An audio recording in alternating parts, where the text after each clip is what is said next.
October 9, 2024 నుండి ఫిబ్రవరి 4, 2025 వరకు గురువు వక్రగతిలో సంచరిస్తూ ఉన్నారు. ఈ వక్రగతి సంచారం ద్వారా ఏ ఏ రాశుల వారికి ఏ విధమైనటువంటి ఫలితాలు ఉంటాయి అనేటటువంటిది మనం ఇప్పుడు సశాస్త్రీయంగా చెప్పుకునేటటువంటి ప్రయత్నం చేద్దాం. ఇందులో అతిశయోక్తులకు కానీ లేదా మిమ్మల్ని భయభ్రాంతులు చేసేటటువంటి కార్యక్రమం కానీ ఏమీ ఉండదండి. శాస్త్రం ఎంతవరకు చెప్పిందో అంతవరకే. ఇందులో నా యొక్క కవిత్వం కానీ కపిత్వం కానీ ఏమీ ఉండవండి. ఇందులో మేష రాశి వారికి గురు వక్రం వల్ల కలిగేటటువంటి ఫలితం ఏ విధంగా ఉంటుంది అంటే, జన్మంలోనే గురువు ఉన్నట్టుగా మనము భావించుకోవాలి.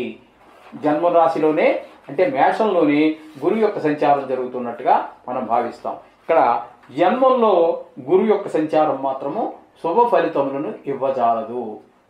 ధన విషయంలో కొంచెం వెనకబాటుతనము, అలాగే కొంచెము పరోపకార బుద్ధి తగ్గడము, కొంచెము అంత ప్రవర్తనలో కొంచెము తేడా రావటము, అలాగే గౌరవం అధికారం కొంచెం తగ్గటము ఇత్యాది అన్నీ కూడా జరుగుతూ ఉండే అవకాశం ఈ యొక్క మేషరాశి వారికి జరిగేటువంటి అవకాశం ఉన్నది. అలాగే మనకి 3 గ్రహాలకి అంటే కుజునికి, గురువుకి, శనికి విశేష దృష్టిలు కూడా మనం చెప్పుకుంటూ ఉన్నాం. విశేష దృష్టిలు ఉండేటువంటి గ్రహాలు 3. ఆ 3 కూడా ఇప్పుడు గురువుకైనా మనం తీసుకున్నట్టయితే సప్తమ దృష్టి అనేది మొత్తం 7 గ్రహాలకి ఉంటుంది. ఆ జన్మంలో ఆయన యోగించడు. అట్లాగే ఆయన విశేష దృష్టిలు ఉన్నటువంటి 5 అంటే సింహరాశి, సప్తమ దృష్టి అయినటువంటి తులారాశి, భాగ్యస్థానమైనటువంటి ధనురాశి మీద కూడా ఆయన యొక్క ప్రభావం ఖచ్చితంగా ప్రభావితం చేస్తోంది. కాబట్టి ఆయన విశేష దృష్టిలు ఈ విధమైనటువంటి దుష్ఫలితాలే ఉంటాయి. అయితే మీరు ఈ సమయంలో ఈ గురువుకి ఆవుకి అంటే సర్వదేవతా స్వరూపమైనటువంటి ఆవుకి శనగలు తినిపించటం కానీ, లేదా శనగలు గురువుకి ప్రీతికరమైనటువంటి ధాన్యం కాబట్టి ఆ ధాన్యాన్ని అదే శనగల్ని ఉడకబెట్టి తిరగమాత వేసి ఒక గుడికి తీసుకెళ్ళి పూజారి గారికి ఇస్తే, లేదా డబ్బులు ఇస్తే ఆయనే చేస్తారు. ఆ విధంగా ఉడకబెట్టి దేవుడికి నైవేద్యం పెట్టి ఆ శనగల్ని ఆ గుడికి వచ్చినటువంటి వారందరికీ కూడా ప్రసాదంగా పంచడం జరుగుతుంటుంది. ఇది ముఖ్యంగా గురువుకు సంబంధించినటువంటి గురువారం రోజున చేయటం అనేది చాలా మంచి సుఫలితాన్ని ఇస్తుంది. అలాగే ఎన్నిసార్లు చేయాలి అనేటటువంటిది ఏంటంటే, మనకి 16 సార్లు చేస్తే మంచి ఫలితం ఉంటుంది. ఎందుకంటే మనం నిర్ణయించేటది కాదు, ఇది పూర్వం ఋషీశ్వరులు నిర్ణయించారు. 16,000 జపంగా నిర్ణయించారు. కాబట్టి 16 వారాలు కనుక మీరు చేయగలిగినట్టయితే చాలా శుభప్రదమైనటువంటి ఫలితాలు పొందుతారు. ఈ దుష్పరిణామాల నుంచి బయటపడగలుగుతారు. అందులో ఏ మాత్రము కూడా సందేహం లేదు. గురుగ్రహ బలం లేనప్పుడు ఏం చేయాలి? ఉన్నప్పుడని కాదు, ఉన్నప్పుడైనా లేనప్పుడైనా గురుగ్రహం గురించి మన జపాలు, మంత్రాలు, రకరకాల మంత్రాలు ఉన్నాయండి. నేను మీకు బీజాక్షర మంత్రాలు చెప్తాను. ఇవి మీకు స్క్రీన్ మీద కూడా కనిపిస్తూ ఉంటాయి. అది 11 కూడా నేను చెప్తాను. ఒక్కోటి 2 సార్లు చెప్తాను. అది మీరు అవసరమైనప్పుడంతా కూడా మీరు పెట్టుకుని వినడానికి వీలుగానే ఉంటుంది. ఇది ఒక్కసారి చూసి నేర్చేసుకున్నాం కదా అనేది లేదు నోటికి రాలేదు కదా అనుకోక్కర్లేదు. ఇందులో ఈ 11 మంత్రాలు నా దగ్గర ఉన్న 11-12 రకాలు ఉన్నాయి. ఇవి చెప్పడం ద్వారా ఇందులో మీకు ఏది సులువుగా అనిపిస్తే, పలకటానికి ఏది సులువుగా అనిపిస్తే దాన్ని ఎంచుకోండి. అది మీదే ఛాయిస్. 11 రోజు చదవాలని మాత్రం అనుకోకండి. ఇందులో ఏదో ఒకటి ఎంచుకోండి. ఎంచుకున్నట్టయితే మీకు చక్కటి ఫలితాలన్నీ కూడా ఈ జపం ఫలితాలు మీకు మామూలుగా వేదమంత్రం ఉందనుకోండి. ఓం బృం బృహస్పతయే నమః, ఓం బృం బృహస్పతయే నమః, ఇది ఒక మంత్రం అండి. ఇది పలకడానికి అన్నిటికంటే సులువుగా ఉంటుంది. ఇకపోతే రెండవది ఓం ఐం క్లీం బృహస్పతయే నమః, ఓం ఐం క్లీం బృహస్పతయే నమః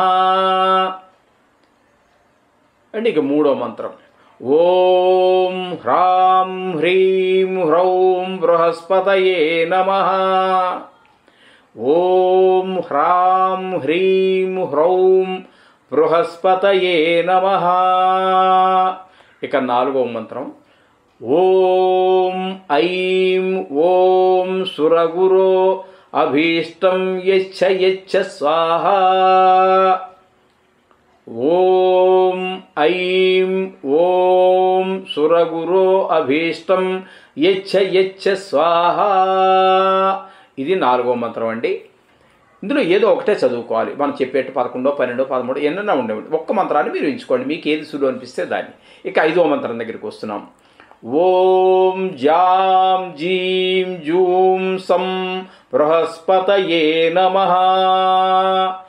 ఓం జాం జీం జూం సం బృహస్పతయే నమః.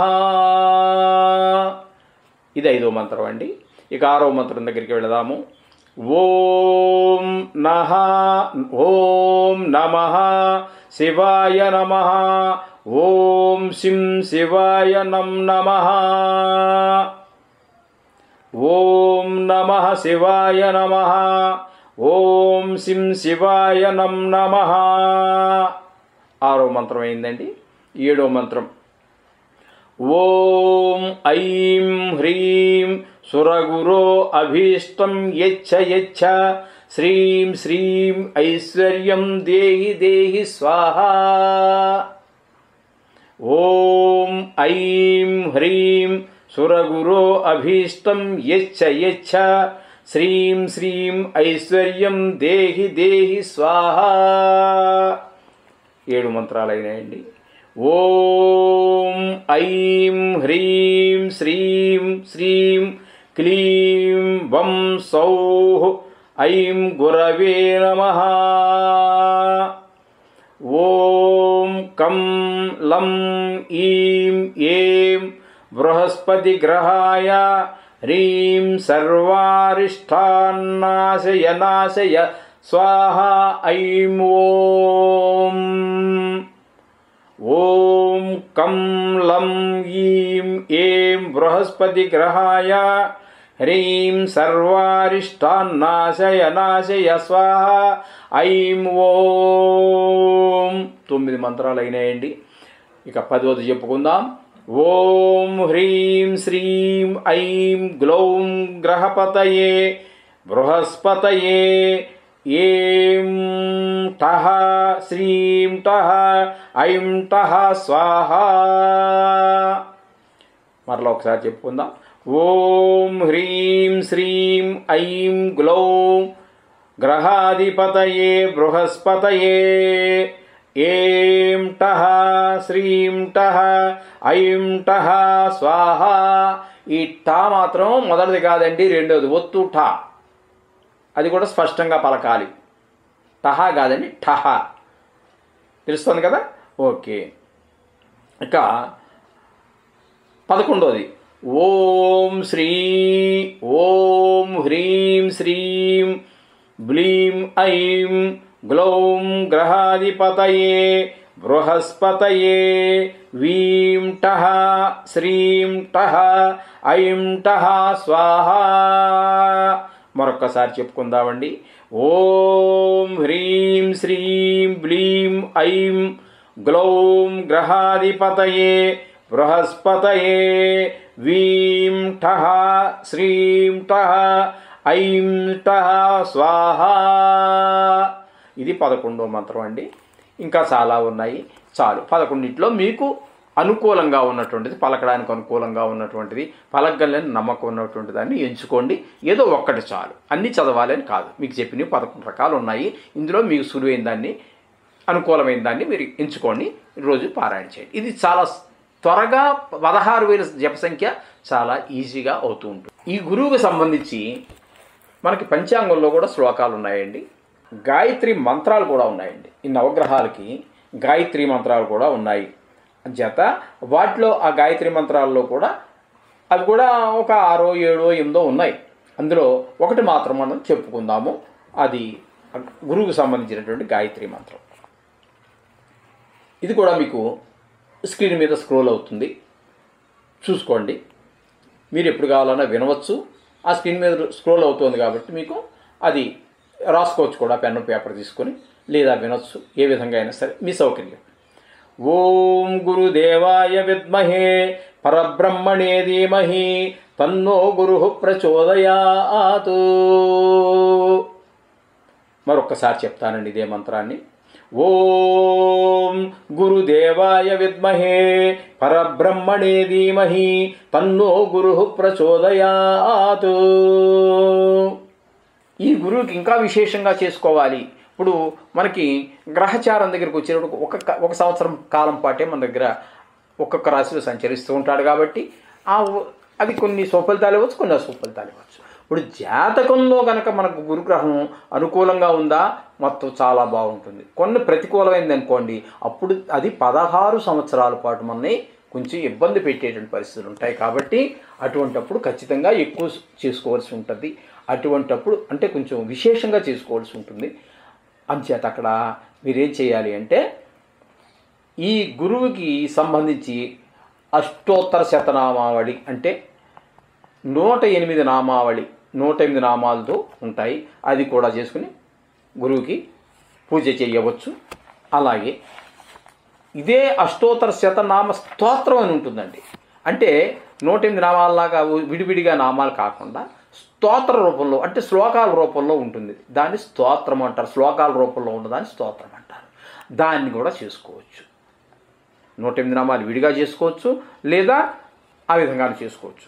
కొన్ని సందర్భాలలో మనకి ఏమవుతుందంటే ప్రతి గ్రహం వల్ల ఏ గ్రహమైనా కావచ్చు. ఇప్పుడు ప్రస్తుతం మనం గురుగ్రహం గురించి చెప్పుకుంటున్నాం.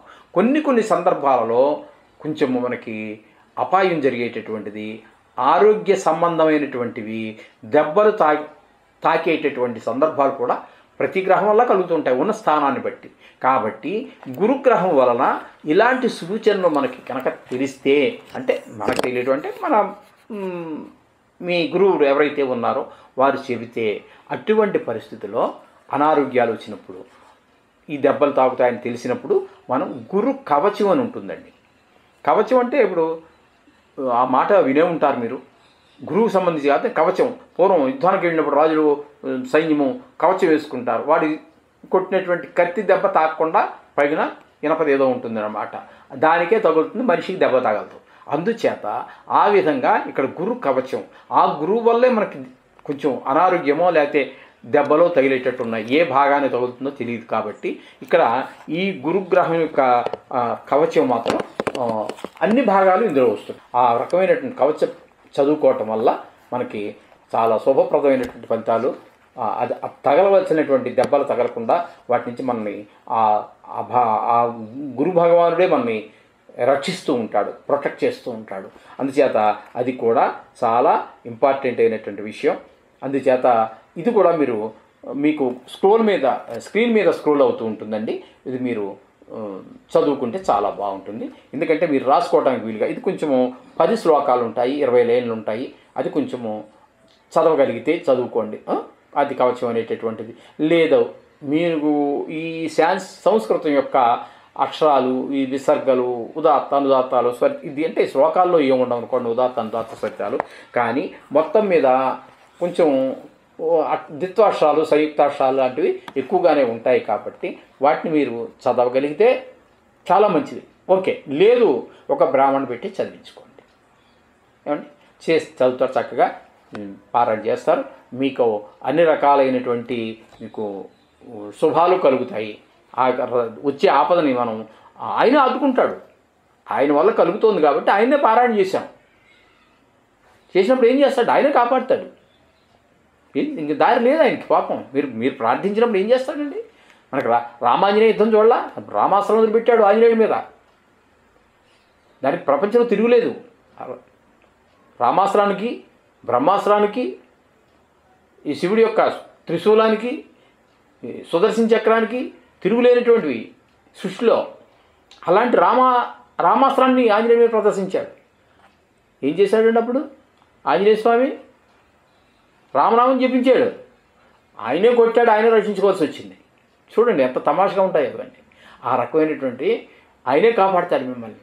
ఆయన ద్వారా వస్తుంది కాబట్టి, ఆ వచ్చే ఆపద ఏదైతే ఉందో ఆయన ద్వారా వస్తుంది కాబట్టి మీరు ఆయన యొక్క స్తోత్ర పారాయణలు, కవచాలు అవి చేస్తారు. ఆయన కాపాడతాడు అంతే. ఈ విధంగా చక్కటి ఫలితాలన్నీ చాలా ఉన్నాయని ఆ విధమైనటువంటి చేసుకున్నట్టయితే మీకు చాలా చక్కటి ఫలితాలు పొందుతారు. శుభం భూయాత్.